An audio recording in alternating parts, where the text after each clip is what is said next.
These kids were so innocent. They were Christian kids. They were really made for each other.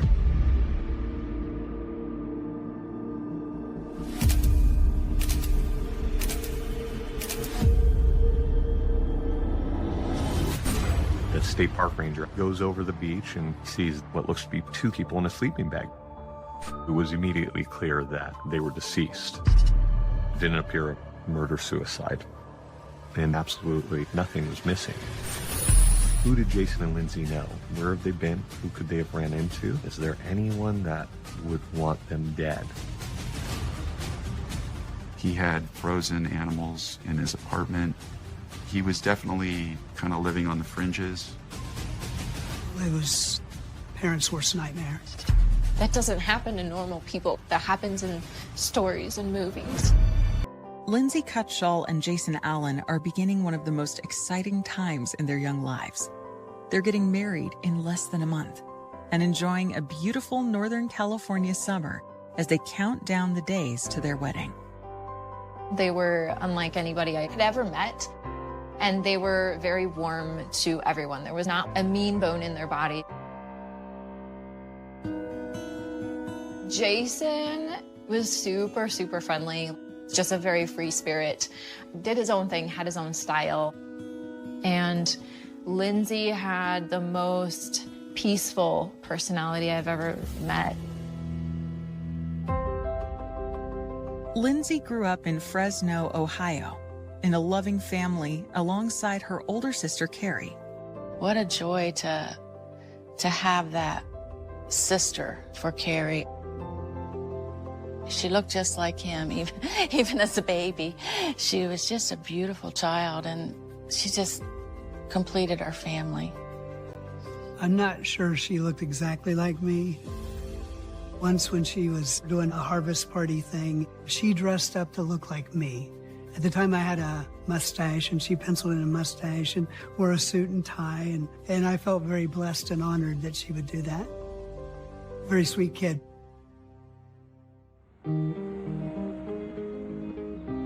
They went to public school up to a certain grade, and then we homeschooled. Her social life was here at church. Our church was kind of the center of not only our lives, but our girls as well. We really emphasized being a spiritual family, and that's exactly what we are. When she was a little girl, she told her mother and I that she'd like to be a missionary, and we were really pleased and proud of her for that. After earning her high school diploma, in 2003, Lindsay is accepted to a Christian college in Bradley, West Virginia, 220 miles from her home in Ohio. Her older sister went to Appalachian Bible College, and so that's where Lindsay decided to go. She was really involved in the outdoor life ministry they had there. The school's outdoor ministry combines nature activities like whitewater rafting with religious instruction. She really was good at counseling young kids and leading them and showing them Christ. During her first semester of college, Lindsay has an unexpected, life-changing moment when she meets 26-year-old Jason Allen. He had graduated and went back down to be a whitewater rafting guide, and that's when they got together. Jason is from West Michigan and shares Lindsay's passion for spiritual outreach through the great outdoors. He came from a great family, and he grew up in a wonderful home. Jason told his parents when he was just a little guy that he felt called to be a missionary. I believe that God brought them together for that very purpose. These kids were so innocent, you know. They were Christian kids. They were really made for each other. Just 5 months later, in February 2004, Jason approaches Lindsay's parents about taking his relationship with their daughter to the next level. Jason came to talk to me while we were sitting in our living room, and then he said, "I am so nervous." And so he actually asked for Lindsay's hand in marriage, and I said yes. And they were just a puzzle piece that fit together.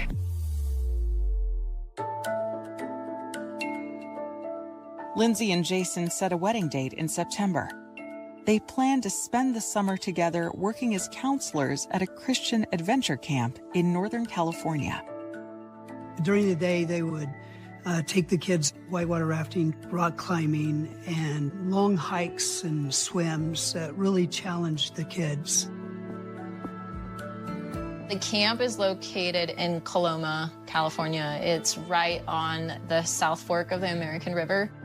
You can literally walk out of your tent and, maybe 200 yards down to the river bank. It's super peaceful and really beautiful.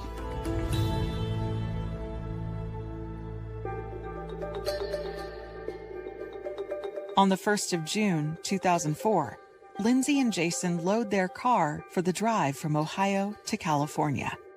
The last time we physically saw her, she was a little nervous. And I remember seeing her walk off, and it was kind of like some of these things you look back now on. It's almost like you had an inkling. It's really weird, I don't know. The female intuition type thing.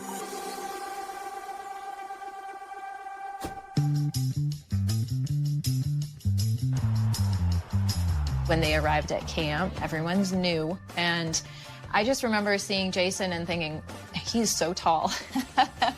And Lindsay was pretty short, and so they were a little bit of a funny couple just because of the height difference. Every Sunday, Jason and Lindsay would come out of the camp and find a payphone. She'd call and talk to her mom for a while, and then she'd talk to me.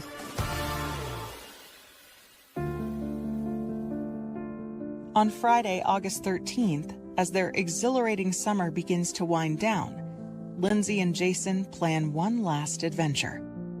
They head out for a 2.5-hour road trip to San Francisco. Everybody had the weekends off. That last week, their plans were to go out to see the Golden Gate Bridge and camp and get away because it was the last weekend and they wanted to spend some alone time together as a couple.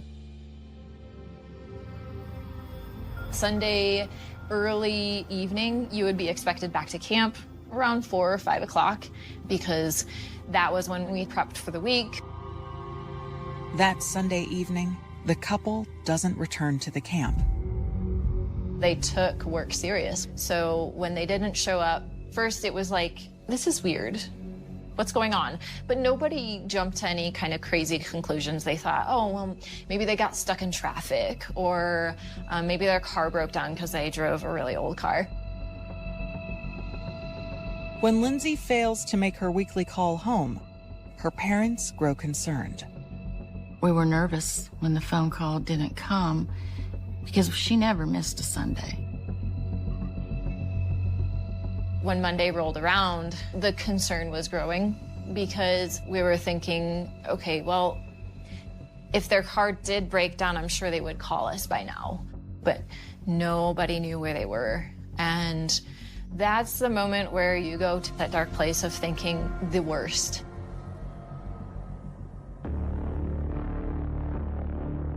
Monday, the camp called and said, do you know where Jason and Lindsay are? We knew immediately something was wrong. The next day, we flew out and then the search began.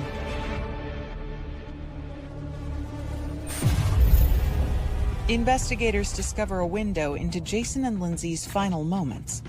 Both got big smiles on their face, just enjoying a tourist day out in the city, enjoying life.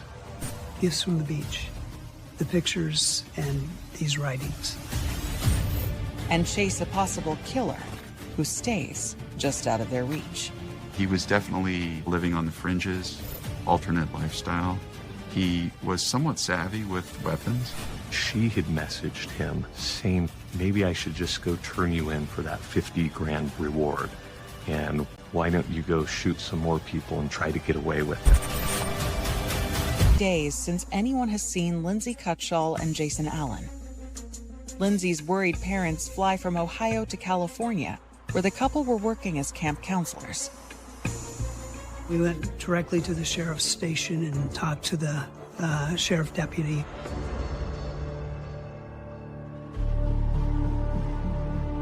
We get missing persons cases all the time, and most of the time it could be anything. It could be something simple.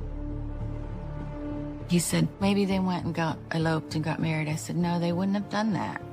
They're excited about this wedding. They're serious about this job. That just wouldn't have happened.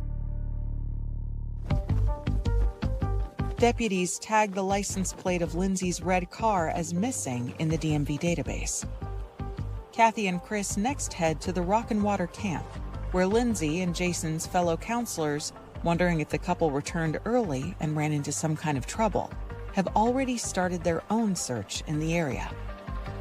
They're all outdoor adventure type people, so they knew the places where they could possibly have fallen and gotten hurt.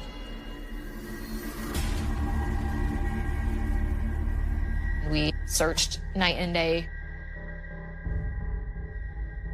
On Wednesday, August 18th, 5 days after Lindsay and Jason were last seen driving away from the camp, a park ranger is traveling along the coastline in Sonoma County, about 165 miles away. He came upon a red car.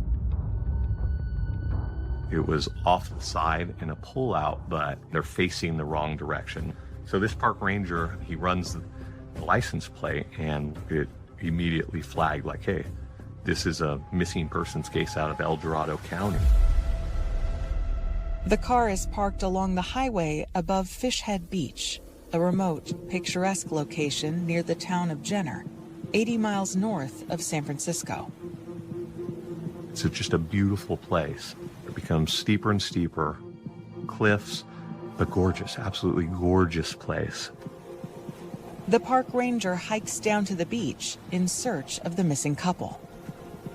The state park ranger goes over the beach, and sure enough, he sees what looks to be 2 people in a sleeping bag down there. It was immediately clear that they were deceased. The ranger alerts the sheriff's department, and deputies rush to the scene. More deputies arrive, and they secure the scene. Deputies discover that both young victims were shot once in the head. In backpacks next to the bodies, they find 2 driver's licenses, identifying the victims as Lindsay Cutshall and Jason Allen.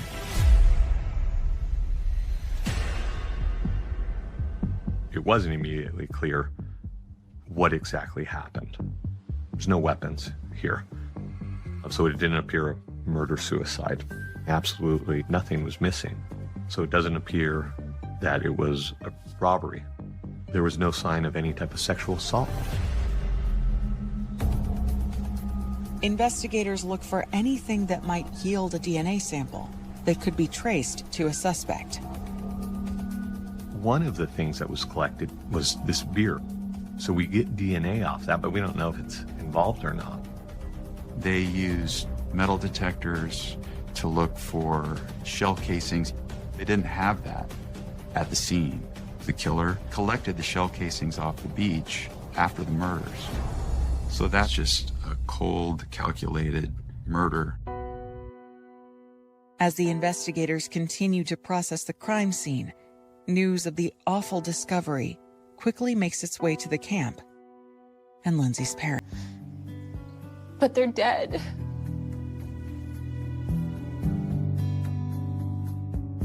I remember thinking, this isn't true.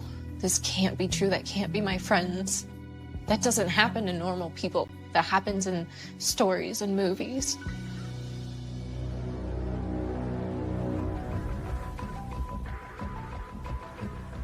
Back at the beach, detectives find a disposable camera in Jason's backpack. Hoping there might be photos containing clues to what happened, they send the film out to be developed. Several hours later, the photos come in. What detectives see deepens the mystery of Lindsay and Jason's final moments.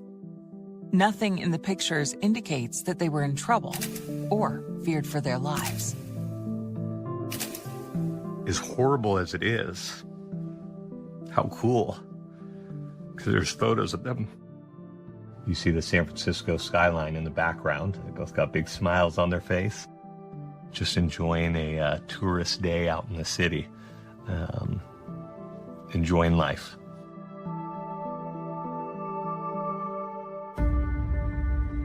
Detectives soon arrive at the camp to meet with Lindsay's parents and offer what comfort they can. It was really hard to fathom why in the world anybody would kill them. But some of the greatest detectives in the world from Sonoma County came to us.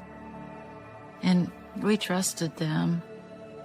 The investigators give Lindsay's parents the photos from the camera they found with Lindsay and Jason, along with notes the couple had written in a guest book at the beach trail entrance. On me. How precious is that?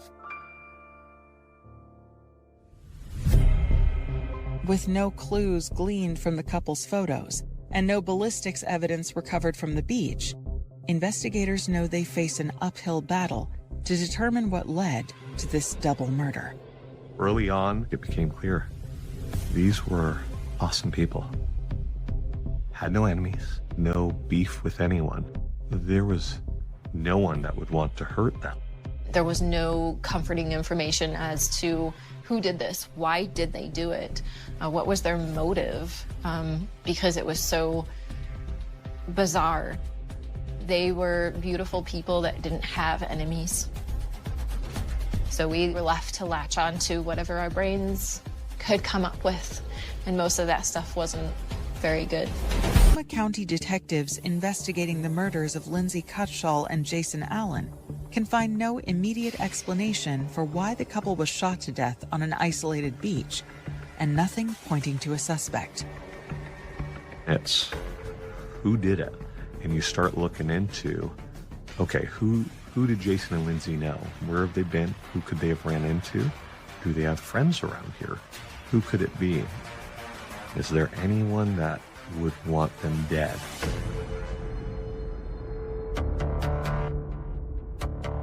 Investigators hope to create a timeline of Lindsay and Jason's movements after they left the camp on August 13th, knowing that retracing the couple's steps might lead them to the answers they need. At the time, tracking people was so more difficult back then than it is now. Jason and Lindsay didn't have cell phones. They had to check ATM, credit cards. Where did they go? Where did they stop? A charge receipt informs detectives that the couple arrived at their first stop on the morning of Saturday, August 14th. We know that they were in San Francisco, that they did a little bit of shopping. They used their credit card there and got a couple of small items. They'd bought 2 tiny bottles of Tabasco on Fisherman's Wharf. They were there having fun, tourists in San Francisco. Detectives contact the store, but the owner doesn't remember Lindsay or Jason and doesn't have any security cameras. They leave San Francisco, we believe, sometime early on Saturday. Another charge receipt from later that afternoon shows that after leaving the city, Jason and Lindsay traveled around 60 miles north. We know that they went to Bodega, which is a small town very near the coast. We believe they stopped at a surf shop. Detectives contact the surf shop owner. He tells them he does remember Lindsay and Jason. By his account, they were inquiring kind of where to stay. They had asked, where would be a good place for us to, spend the night and do some camping. And they were just, I think, generally steered toward the coast. After that, it's a little blurry, but we know that they ended up the coast, on the beach.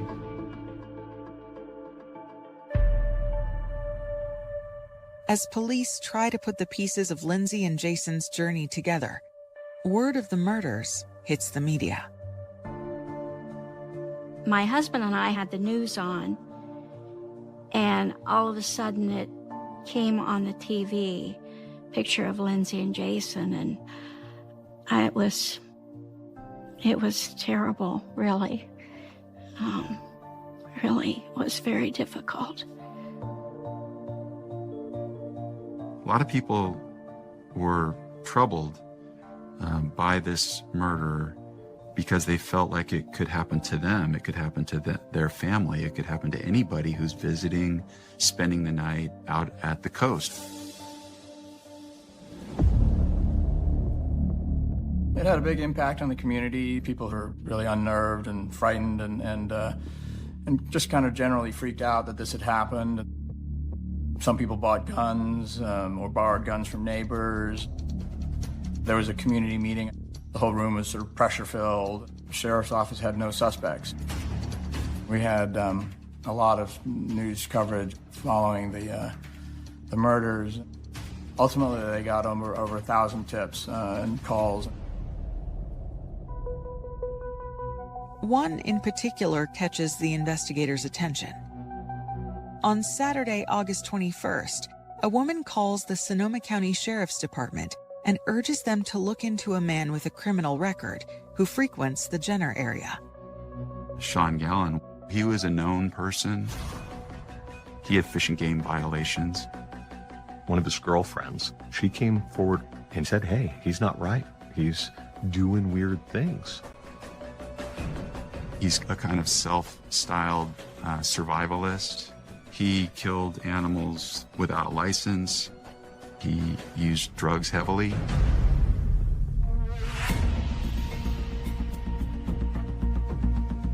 Although Sean Gallen only has minor charges on his police record, it's the best potential lead detectives have.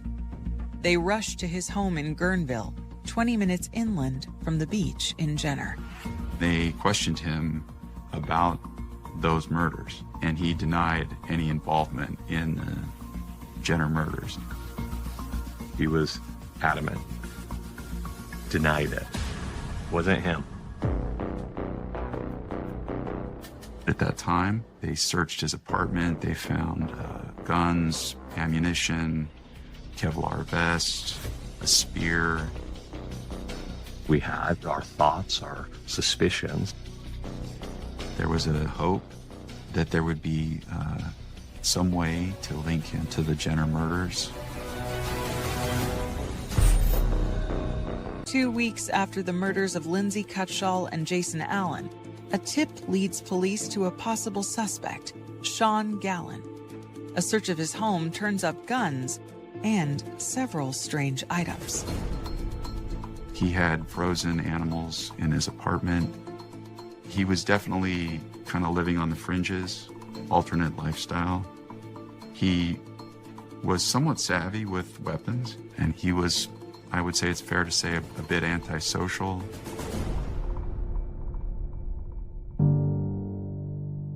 But with no ballistics evidence recovered from the murder scene, Sean's guns cannot be connected to the murders, and nothing else found in his apartment ties him to the crime, despite investigators' suspicions. The case is back to square one. Devastating news for Lindsay's parents, who have remained in California seeking answers. I think we kind of expected an arrest. We were there a couple weeks, and then when we came home, we had their memorial service to get ready for, a bouquet and a vase, and brought it over to her memorial service, and it was really special, very special. 8 weeks after the murders, California authorities, desperate for new leads, offer a $50,000 reward for any information on Lindsay and Jason's deaths. It appears to reignite the case. We got so many tips on this case to the point where there was a room, binders full, whole wall full of it. And these are hundreds of people coming forward saying they saw them. Whether they did or not, you could never confirm. The tips range from suggestions that the couple stumbled onto a drug smuggling ring to them being victims of the notorious Zodiac killer. Detectives follow up on every one, but they all come up empty. It's tough because it could be anything. People lie, people see things differently. You never know what you're getting, but you still have to look into every single one because you never know which one's going to be the tip that has some validity to it. Weeks, then months, then years go by with no new developments, and yet detectives refuse to file the case away as unsolvable. You want to work a case involving young kids like Jason and Lindsay, who were still in touch with their parents. You want to bring them some closure, any closure. You want them to have some answers. So it was something that kind of consumes you. Even though it could sometimes be referred to as a cold case, it was never a cold case. There was always a detective assigned to this case. We probably went out yearly to talk to the detectives, and they always gave us hope, and they always told us we'd find that person. We really grew to love the detectives and appreciate them, and just saw their passion and their desire to find the killer. I admired Kathy and Chris so much because they didn't obsess about it. I'm sure at times when they were alone that they wondered, would this ever be solved?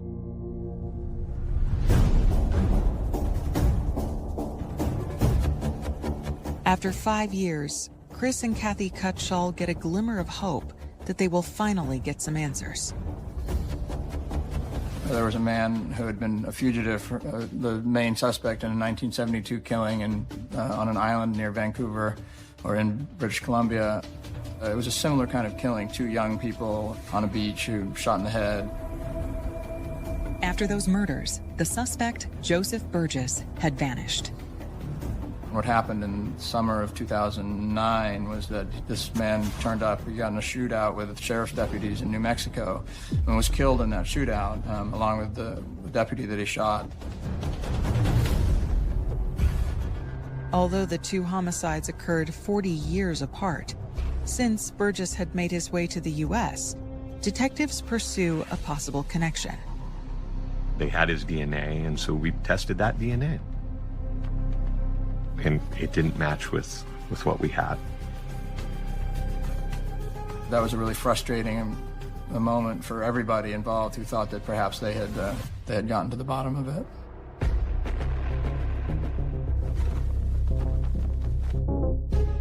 Once again, the case threatens to go cold.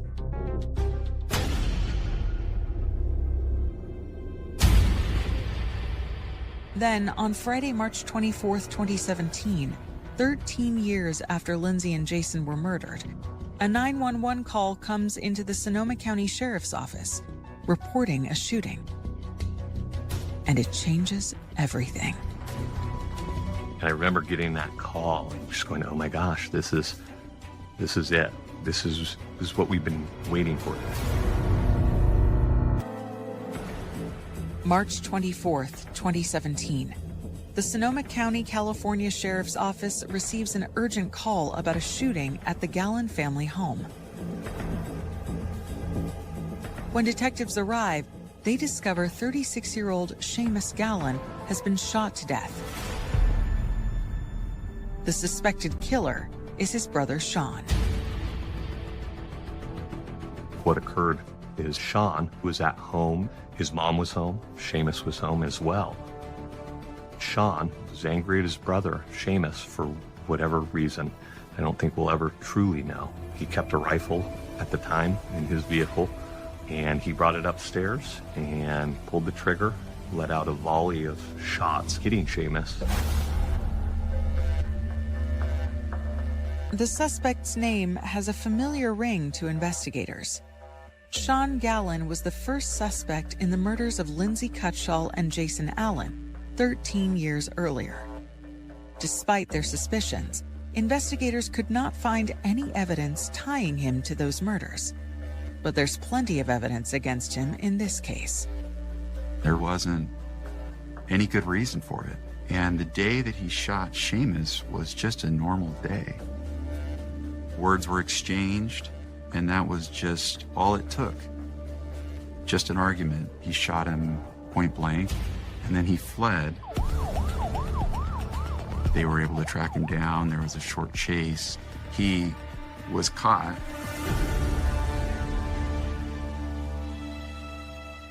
In my first interview with Sean, when he had killed Seamus, he confessed. It was clear. He described how he did it. It was a fully functional AR-15 style rifle. And he says he put it in full auto and pulled the trigger. I believe it was probably like 7 shots, the initial volley. The rifle stopped after that initial volley of shots. So he said he cleared it and then aimed at Seamus's neck and executed him right there. Once I got that out of Sean, then it was time to switch gears. Now, Detective Horstman has the perfect opportunity to confront him about the 13-year-old murder. So I asked him about the Jenner murders, and he denied it. He said it wasn't him. And I asked him, are you willing to take a polygraph? You know, clear your name. If this isn't you, this is the time. And he agreed to it. I remember when the detective was done with it, he met with me and the other detectives in our unit. And he said, "This is your guy." He had no doubt in his mind that Sean was lying, and it was him. It's a stunning development. But polygraphs are not admissible as evidence in California courts. Sean's DNA does not match what was found at the beach, so the investigators know they need to find concrete evidence to prove his guilt. We started brainstorming what we were going to do, and with the new crime, we could then write search warrants. One of the search warrants was for Facebook, and we delved into all that information going back years, private messages, group messages. When detectives examine Sean's social media, they discover a trove of disturbing posts. Sean Gallen had occult images on social media, posts on Satanism, that kind of thing. They also uncover a private message with disturbing implications. One of the private messages that we located was from one of his exes, and she had messaged him, "Maybe I should just go turn you in for that 50 grand reward, and why don't you go shoot some more people and try to get away with it?" And at the time, there was only one case here in Sonoma County that had a 50 grand reward, and that was this case. So that stood out. Like, this girl, he told her, she knows, she's threatening this is our guy.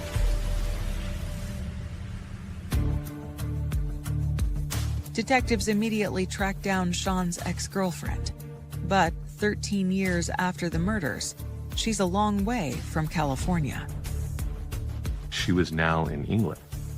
And I said, if we can get to England and talk with her, maybe we can get her on our side and see if she'll help us. Less than 24 hours later, Detective Horstman is on a transatlantic flight. We get to England and to the hotel room, and I'm going through my phone, and I see I got a voicemail. I hit play, and it's somebody from the Sonoma County Jail, one of the correctional deputies there, saying, "Hey, Sean Gallen just passed us a note saying he's ready to confess to 2 murders." It would have taken us too long to get back from London, so I wasn't there for the interview. It was one of those things you can't wait. Somebody's ready to confess. You don't want him to get cold feet. There was something inside him that tormented him, and he knew he had to finally be out with it. In a small room inside the Sonoma County Sheriff's Office, Sean Gallen begins giving investigators a detailed account of Lindsay and Jason's final moments and what he did to them on Fish Head Beach on August 14th, 2004. He was looking for wild boar to hunt when he sees these people. For whatever reason, he didn't like these two people camping on the beach, or maybe he thought of it as his beach. I don't know. But what he did say was that he had made a decision that he was going to kill them.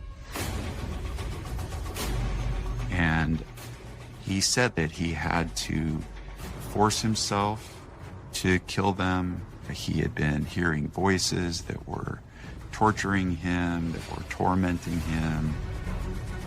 He finds sleeping on the beach what ends up being Jason and Lindsay. 13 years after Lindsay Cutshall and Jason Allen were shot to death on an isolated California beach, Sean Gallen is finally confessing to the murders.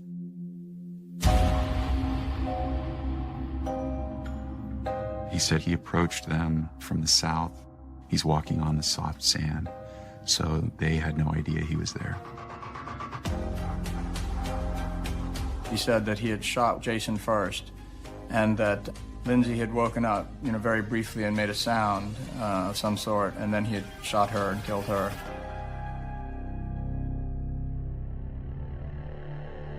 He said that after that, he collected the casings. He claims to have hung around them for a little bit of time, and ultimately he leaves. These victims never knew or met Sean Gallen. They hadn't done anything to him. They didn't have anything that he wanted. It's just utterly inexplicable. The only explanation that I can offer is that Sean Gallen just enjoys the act of killing.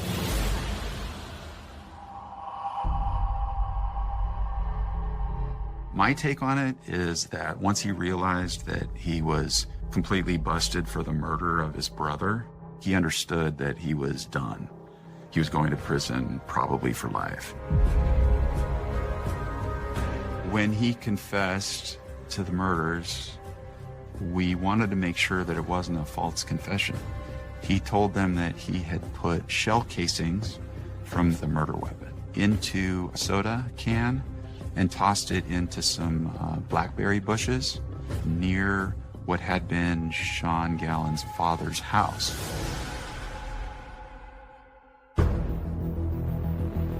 Investigators head to the location, hoping the evidence still exists there. They found this soda can from more than a decade before that had these shell casings that completely corroborated what he had told them. We also charged him with felon in possession of a firearm, possession of ammunition, charges that would put him in prison for life.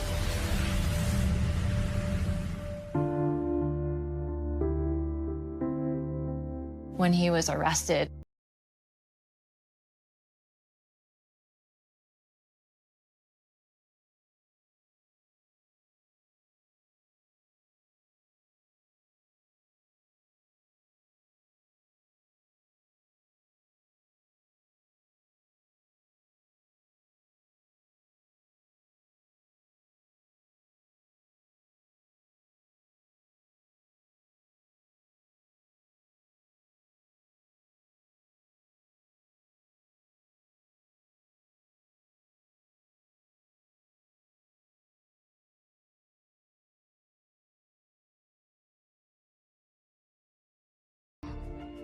it was like, well, here it is. It all came together. Ultimately, Sean did plead guilty to the murders of Jason and Lindsay. He was sentenced to 3 consecutive life terms plus 94 years on top of that. He will serve the rest of his life in prison.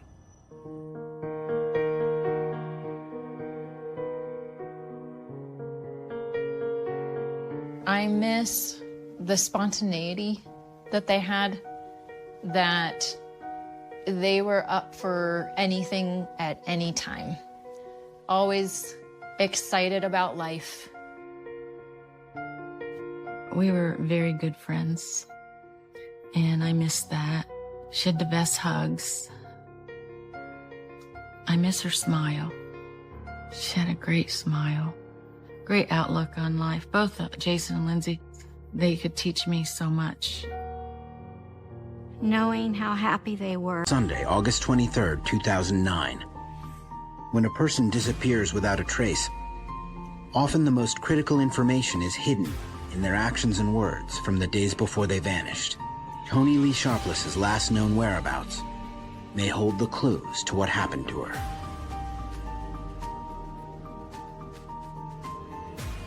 A nurse and mother struggles to put her demons behind her. She's trying to further her education. She has a daughter to come home to. When a night on the town brings unforeseen consequences. That's when the situation just turned crazy. Toni Lee Sharpless drives into the night. I keep thinking, is she okay? Is she in her right mind? Because I don't know where she's at. But where has she gone? They did locate a number of cars under the water there.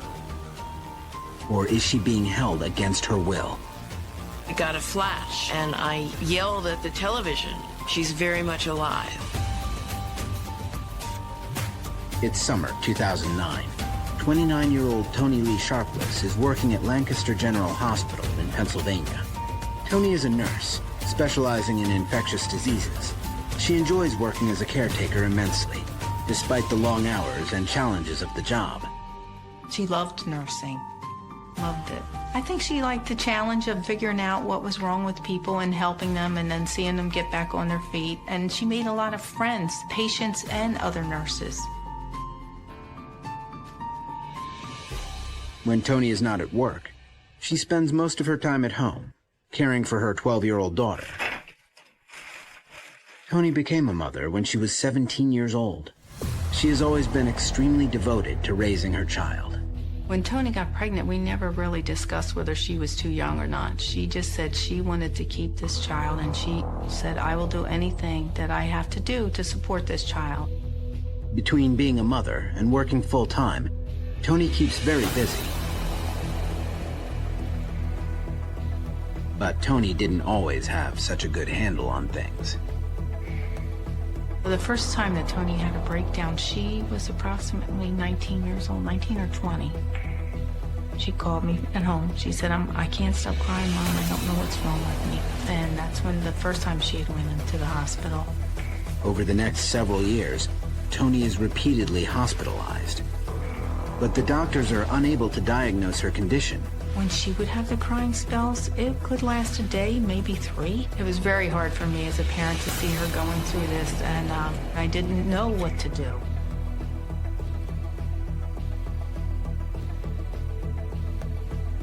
She would drink occasionally. I think that was to self-medicate.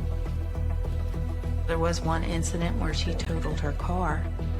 After that accident, she was adamant. She said, I will never do that again. In 2004, during another hospital stay, the source of Toni's problems is finally identified. She is suffering from a bipolar disorder. With a diagnosis in hand, Toni is prescribed medication and she begins to take control of her life. In 2005, she enrolls in nursing school, and she and her daughter move in with her parents in Downingtown, Pennsylvania. She was working full-time and going to school full-time. She was very determined. If she wanted something, she set a goal, she went for it, and she made sure she completed it. Toni finds work immediately upon graduation. It seems her darkest days are behind her, until again, she has another relapse. In March of 2009, she was having like manic attacks and depression. Manic is where the person doesn't sleep. They just constantly go, go, go, and they just talk, talk, talk. And then they start to imagine things because they're not getting this proper sleep that they should be getting. Toni asks her family to take her to a rehabilitation center where she can be treated for her psychiatric problems. Crystal Johns, an old friend of Toni's from high school, also accompanies her. When I took her to the rehab, I didn't recognize that person. That wasn't a person I was familiar with. Toni stays at the hospital for 3 weeks, but when she is released, Toni has a new prescription and appears much improved. Tony's behavior was like night and day from the day that I took her in to literally just a couple weeks later when she came out. You could tell whatever they did in there with the therapy and the proper medication definitely was going to be a huge help for her. I think that she felt that the doctors had finally got it right. I felt very relieved because I thought, well, now she's on the right track and hopefully this will, stay the same for a long period of time. She was like a whole new person. But Tony's new treatment plans require some hard changes in her lifestyle. Because she did like to drink, and you're not supposed to drink on that kind of medication. So in order to avoid going in those types of places, I would just do things with her that were different, that didn't involve that.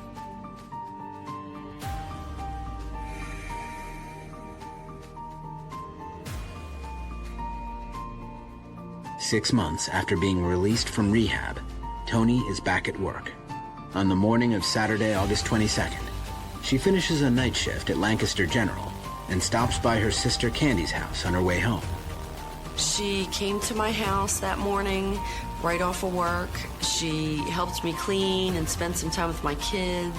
We sat outside on my front porch and was talking for a while. She ended up leaving to go pick up her daughter, get showered and ready. We were all going to go shopping. Her friend Crystal joins them. She hasn't seen Tony since the night she took her to the hospital. She seemed like she was back on the ball. She seemed like the Tony I know. Or like I would call her Sister Tonebone. She seemed like the Tonebone we knew. Like nothing was ever wrong. The women spend the entire day together catching up. As the evening approaches, Crystal invites Tony to go out with her that night. While we were shopping, I received a phone call from a friend of mine, Matt Green, and he said he was in the area and would I like to hang out later on that evening? Which I then asked Tony, would you like to join me? Because I wanted to spend time with her as well. Although Tony hasn't slept since she worked the night before, she excitedly accepts Crystal's invitation. Oh, she never went to sleep right away. And if she knew she was going to be off that night, she would stay up all day long and then go to sleep that night. She goes, I haven't been out in a long time. So she got dressed, got ready to go, and as she was leaving, she gave me a hug and a kiss. Her sister Candy is also invited, but she declines the invitation and can't help but feel some concern for her sister. I was kind of surprised that she was going out because I knew that she was trying to steer clear of clubs, but I knew that she hadn't been out in months, like probably a good half a year at that point, to where, she wanted to go out, have a good time, spend time with her friend, and just go dancing.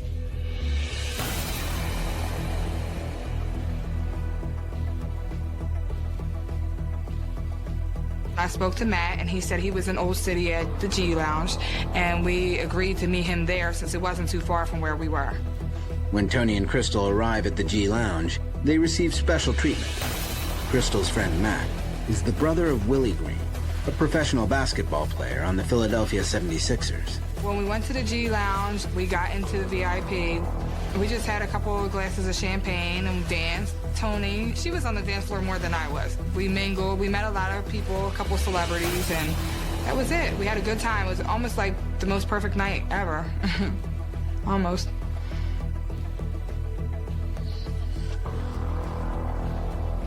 As another round of drinks is ordered, Tony doesn't seem to have any trouble keeping up with the others. We were definitely drinking Don P.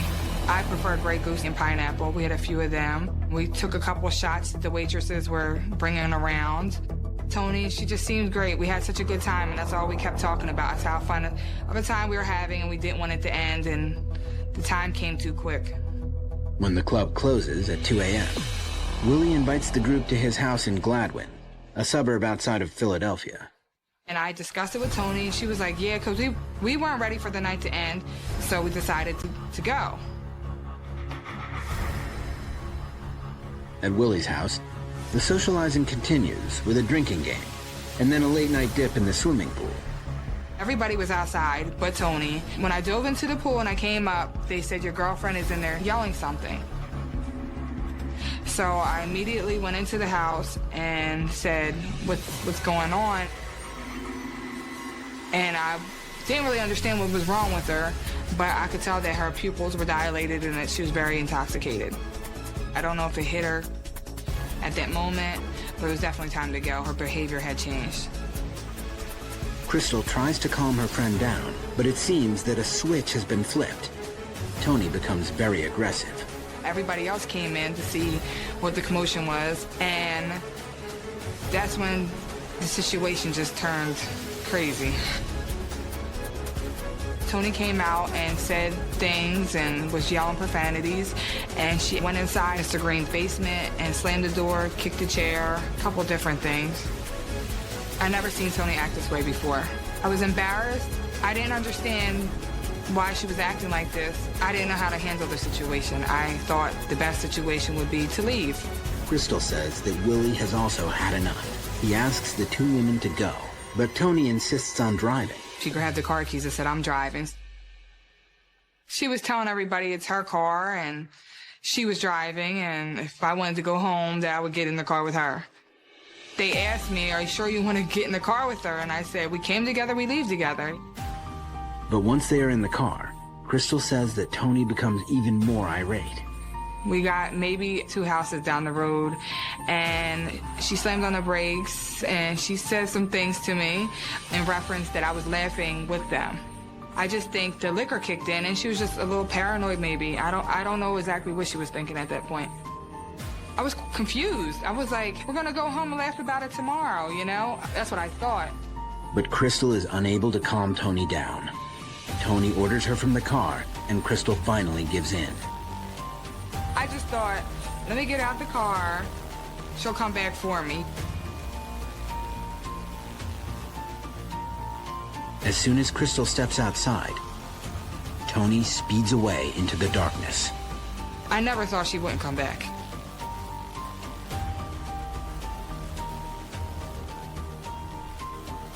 Coming up, what was happening to Tony that night?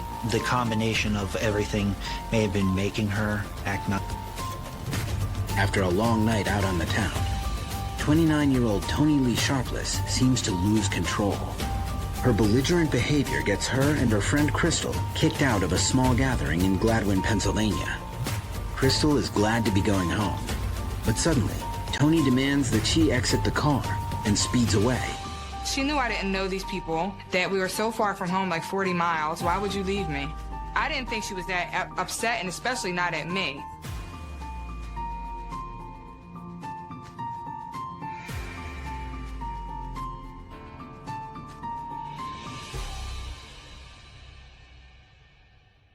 It's 5 o'clock in the morning. Crystal finds herself in an unfamiliar neighborhood, a long way from home.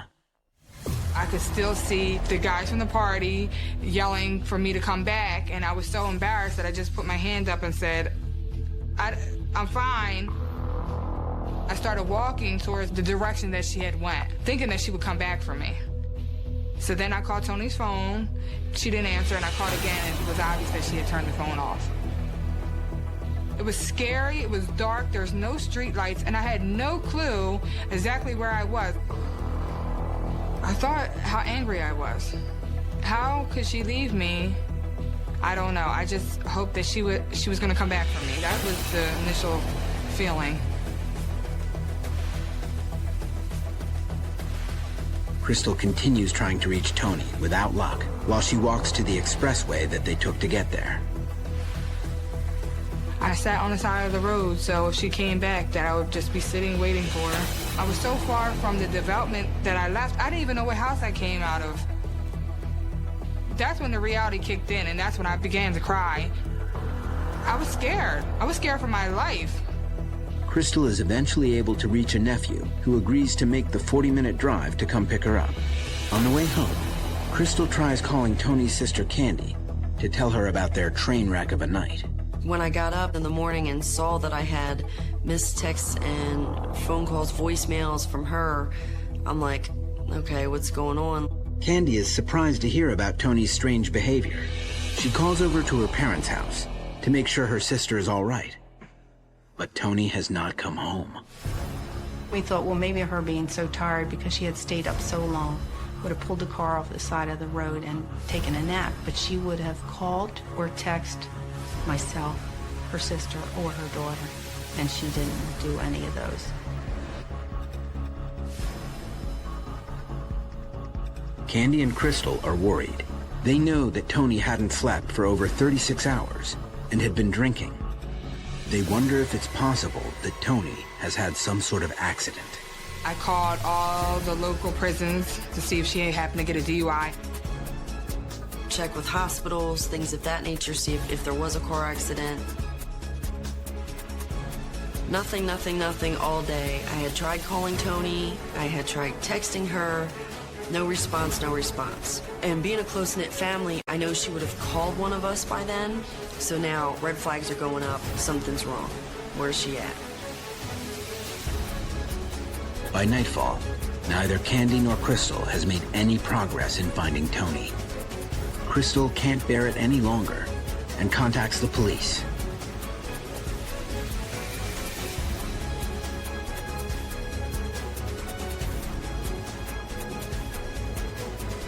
I called the West Brandywine Police Station, spoke to Officer Moore. He informed me that usually a family member calls, and I said, well, her family doesn't want to jump the gun at this time, but something doesn't sit right with me. I was the last person with her. I want to know where she is. Candy agrees to go down to the police station to file the missing persons report for her sister. It was nerve-wracking to report her missing. I'm still at this point like, this isn't really happening. Like, I'm doing this for nothing, but if I don't do it and it really is an issue, I would feel terrible. So I just got to file it to be on the safe side. That way we can get the word out and see what's going on. As Officer Russell Moore takes down Tony's details, some of the information that Candy tells him gives him pause. She did mention that Tony had had a couple cases of where she had attempted suicide, which did concern me that this could be another attempt. Tony's family, however, stresses that Tony loves her life and has no reason to want to end it. She's trying to further her education. She has a daughter to come home to. We're a very close family. She was happy. She loved her job and things were going good and her medicine was working well, so she was very excited. Still, Officer Moore wonders how the mix of alcohol with Tony's medication may have affected her. There is some concern that the alcohol with the medication, as well as her mental health issues, the combination of everything may have been making her act not in her right mind. Crystal is also worried. As she replays the last night over in her head, she realizes she has seen Tony in this condition once before. The night reminded me of the time when we were checking her into rehab. She wasn't in a right state of mind. I know that Tony wasn't psychologically stable, that she had issues with that in the past, and, you know, maybe I should have kept a closer eye on her. Maybe I shouldn't have drunk with her, you know? But her family was aware we were going out. We went there before we left. Obviously, if we're going to a club, we're going to consume some alcohol. If that wasn't a good idea, I wish somebody would have told me. I would have babysat her more, you know? I would try to.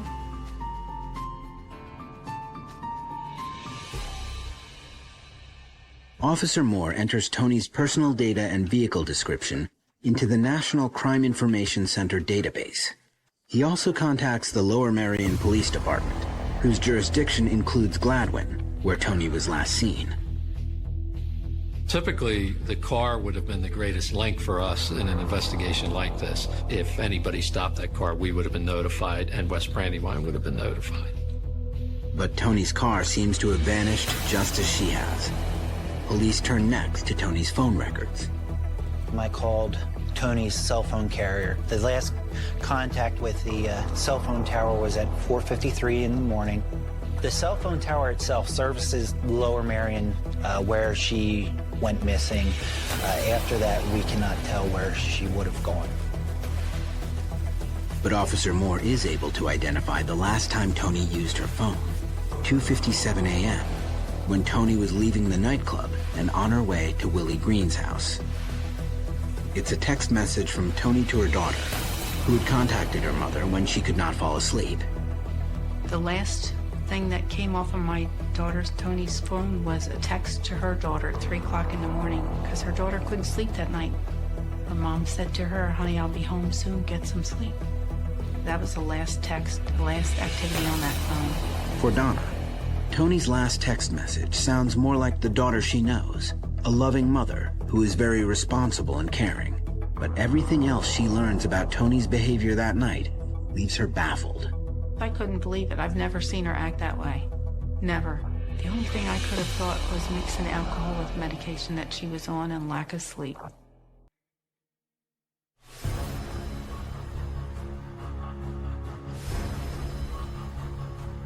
With this in mind, Donna and her husband Peter begin driving the roads around the area where Tony was last seen. I kept thinking, if she's that tired, or if she's that out of it, she would have had to have wrecked that car. There's no way she could have made it home or anywhere else. We were looking for all kinds of signs, scraped guardrail. We were looking for like broken branches where a car might have went down, you know, in between trees and stuff. We were all over that area, but we couldn't find anything. But when Donna and Peter study a map of the area, they are struck by something. Tony could have taken a wrong turn looking for the expressway entrance heading home.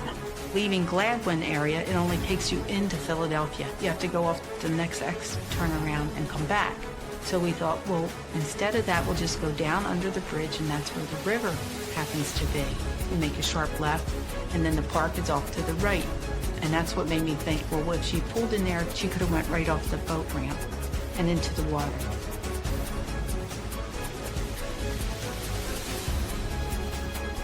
Coming up, have her parents finally located Tony? If she's in the river, then she's not alive anymore. If she's not in the river, then we still don't know what happened to her.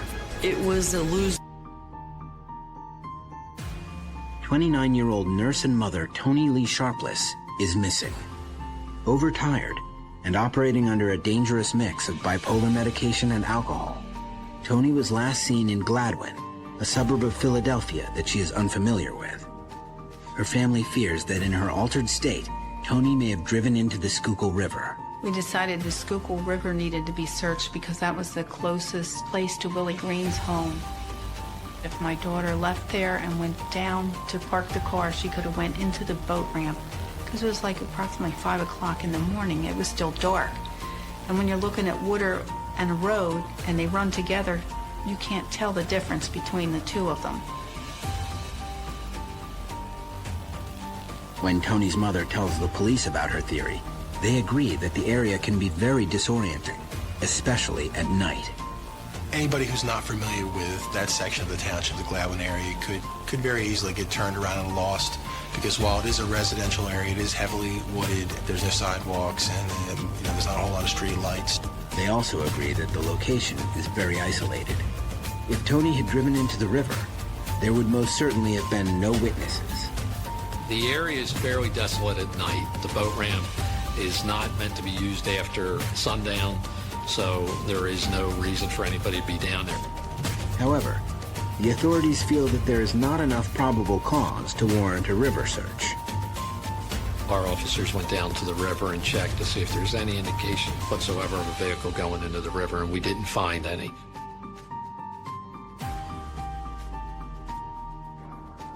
Nevertheless, Texas EquiSearch, a nonprofit organization that conducts missing person searches, agrees to come to Pennsylvania to spearhead the operation. They scan the river bottom with sonar, while the Lower Merion Police Department joins the search. The way the sonar system works is it's attached to a boat, and it scans through the water and actually takes photographs of items on the bottom of the river or on the riverbed. As you go off the boat ramp, it gets very deep. It's about 25 feet deep as soon as you leave the boat ramp. So this is a fairly deep water operation there with very low visibility. Despite the depth and murky water, sonar hits upon what looks like 3 cars at the bottom of the river. We arranged for the Philadelphia dive unit to come out the next morning and to dive and to determine if they were vehicles and if they were involved, in this case, if they were in fact Tony's car.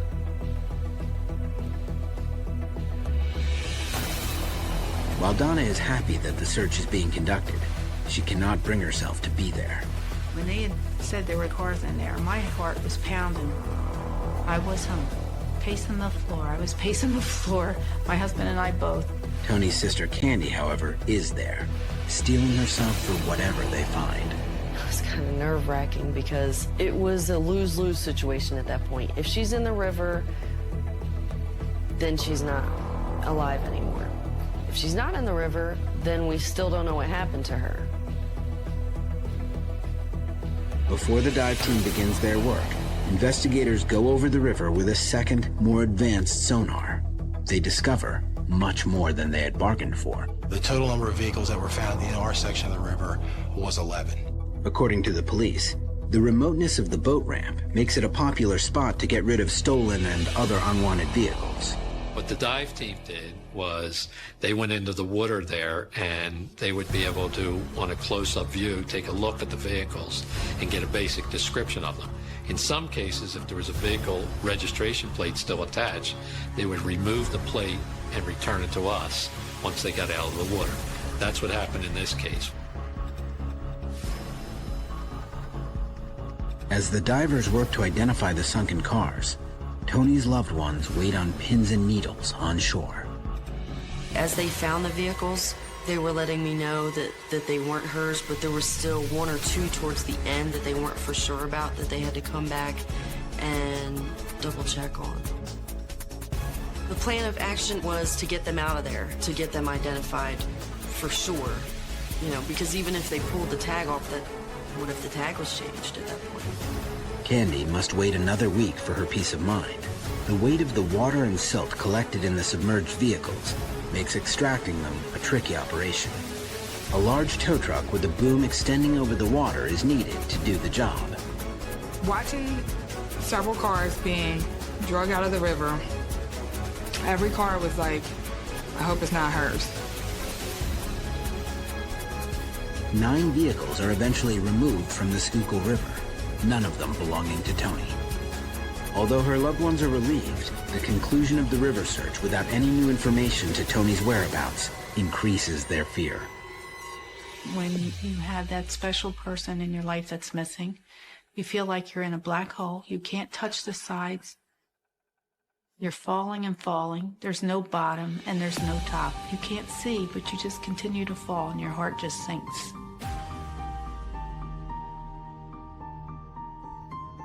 Coming up, police turn their attention to the last person to have seen Tony. Everybody was asking me about drugs and what drugs was she on, and I don't do drugs. And if she was on any drugs, I didn't know of them. When Tony Lee Sharpless goes missing outside of Philadelphia, her loved ones are stunned. The 29-year-old nurse lives a simple life, devoted to her daughter. But by all reports, Tony behaved like a different person on the night she disappeared. She wasn't herself, because the Tony I know would have never left me on a dark road or with a house full of strangers. She wouldn't have did that. Crystal Johns is the last person known to have seen Tony. That night, the two women had last been at the house of Willie Green, a professional basketball player on the Philadelphia 76ers. I contacted Mr. Willie Green to see if he could shed some light on what happened. Mr. Green gave the same account of the night that Miss Johns had given. There were never any suspects in the case. There was never any indication of foul play. There was no person of interest, really, that jumped out at us during any phase of the investigation. Despite Willie and Crystal's cooperation with authorities, rumors of foul play begin to circulate. Tony's disappearance received a lot of local media coverage, both on TV and also on the internet. And unfortunately, in some of this coverage, Crystal was described or was portrayed to be someone who was hiding something or who was involved in something happening to her friend. The blog just said that me and the Greens disposed of Tony, that I'm withholding information, all types of stuff that was not true. It was almost like harassment. The one person that wants to find her friend and that took it serious from day one is being harassed. After several weeks of negative attention, Crystal calls the Lower Merion Police Department and requests to take a polygraph test. Crystal asked to take a polygraph. We were fairly convinced that her information was accurate. However, she wanted to do it because there was so much pressure on her that she may have had something to do with Tony's disappearance. I passed with flying colors. I passed. I didn't lie about anything. There's nothing I withheld at all. And I went and I got something to eat for the first time in a very long time. I finally had my appetite back.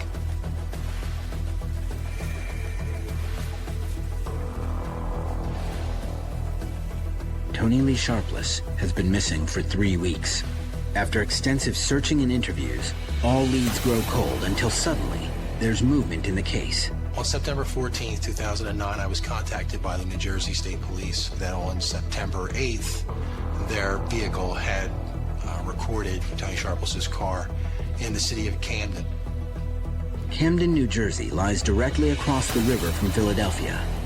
It's only a 20-minute drive from where Tony was last seen. It was the first information we had since Tony went missing that she and her car was moving. It was in the area. It was somewhere.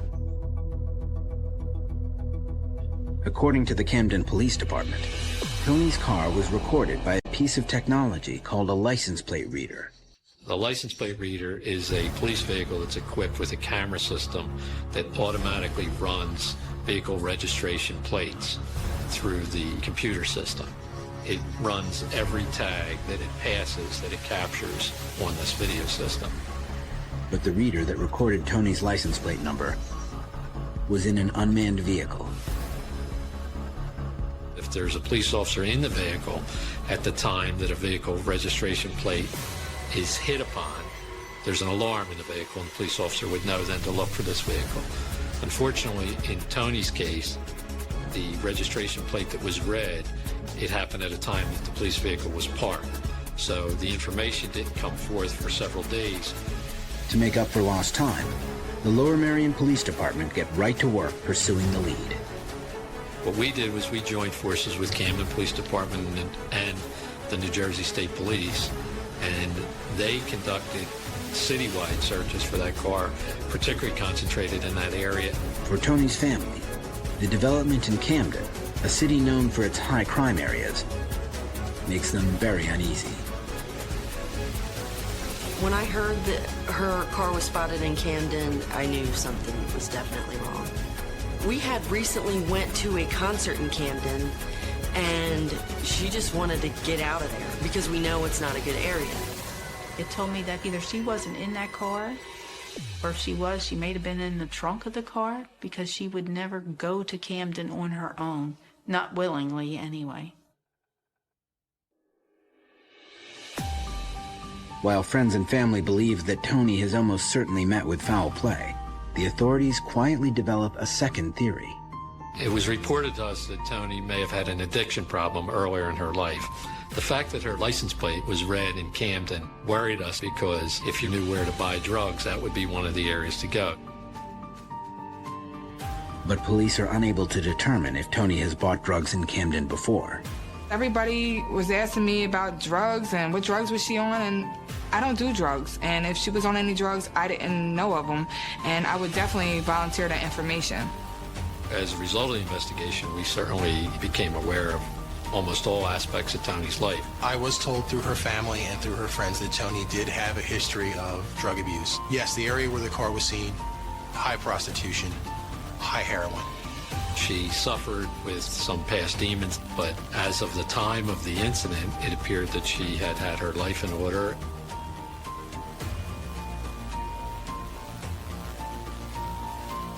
As the Camden lead goes nowhere, and no new information surfaces, the search for Tony Lee Sharpless begins to stall. It is very hard in a case like this. There's very little information here. I mean, really what we have is a girl left the township at 5 o'clock in the morning, drunk and angry, and was last seen by her friend. And the car, we believe, was in Camden several days later. Across town, a private investigator hears Tony's case on the news for the first time and has a strong premonition. For what it's worth, I got a flash of something, and I yelled at the television. She's very much alive. Coming up, a new theory about Tony's whereabouts generates hope and fear. I know it's far-fetched to a lot of people, but in my world, that happens. It's been a month since Tony Lee Sharpless drove away from a gathering in Gladwin, Pennsylvania. The only clue in the case that has surfaced is a license plate hit in Camden, New Jersey. After that, both Tony and her vehicle appear to have vanished. But now, private investigator Eileen Law thinks she knows what has happened to Tony. My instinct told me that, one, that she was alive, and two, that drugs were involved somehow. Like many in the area, Eileen is aware of the recent bust of a sex trafficking ring in New Jersey. Prosecutors say this man, who called himself Prince, enslaved young women and forced them into a life of hell. Just 1 month earlier, Alan E. Brown Jr. was arrested for prostituting dozens of young women from Newark to Atlantic City. This man is one of thousands of men all across the country who prey upon young women, anywhere from 12 to 50. And what they do is go to bus stations, train stations, nightclubs, and look for young women who seem distressed in some way. Once they were forced into his stable of prostitutes, they were subjected to beatings, to isolation from others, to coercion. They were locked inside apartments. He would take their cell phones and their credit cards and force drugs on them. I know it's far-fetched to a lot of people, but in my world, that happens all the time. Although Eileen believes that Tony may have fallen victim to this type of crime, she has no facts to support her hunch. It is only when she meets Tony's family for the first time that she realizes how right she may be. My daughter Candy and I went to meet with her. She had asked me just basic questions like the police did. It was a lot of paperwork, a lot of questioning. Where was she last seen? What was she driving? When was the missing persons report filed? Almost immediately, Eileen learns of several details that confirm her fears. When Tony left that night with her friend, she had less than a quarter of a tank of gas. So when you do the mileage, there's just no way that she would be able to get home.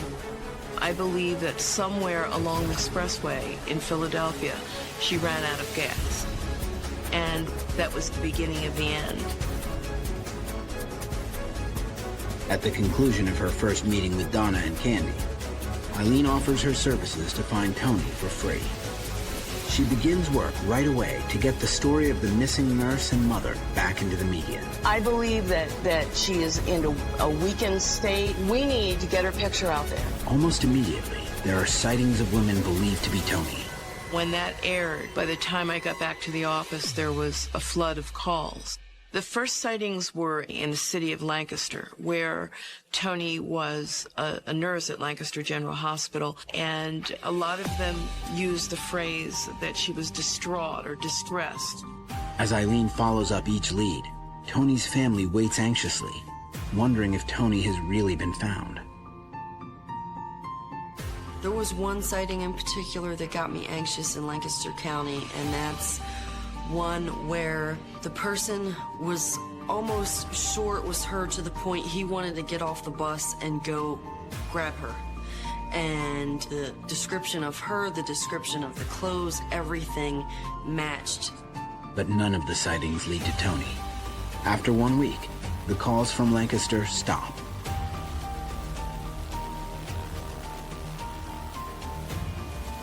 Then, another call comes in. I got a call from a man, and he said that he drove trucks to Camden, New Jersey. And he said that he believed he saw Tony. Over the next 3 days,